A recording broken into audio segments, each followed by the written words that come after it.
Welcome to Leading Edge 120. So, Greg, if yelling is out, when was the last time you yelled at someone? It's a great way to phrase it. And this was really, sparked by an article in the Wall Street Journal last week that said, some bad bosses yell and some good ones yell as well. And it really kind of caught my attention. And I don't remember the last time I yelled at somebody, but that doesn't mean I don't remember the last time I raised my voice. And I think what really got my attention is how important it is that context and intent are understood when one raises their voice or talks loudly. And sometimes it's very, very justified and can be very effective. But we all know when it's not effective. And I think as leaders, taking on the accountability to use the full range of leadership tools we have, including raising our voices and talking passionately about something, is incumbent on us. But it's also incumbent on us to be responsible for setting the context and ensuring that it's not directed at somebody,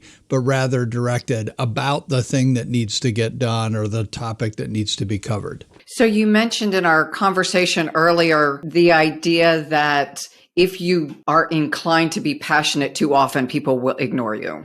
Yeah, I think it's less about if you're passionate too often and more about if you're passionate in an ineffective way, right? If your modus operandi is to essentially lose your temper, your team stops listening to you when you've lost your temper and they wait for you to come around on that topic, right? So, you mentioned earlier, if there's a fire in the building. Don't sound like my yoga instructor when the building's on fire.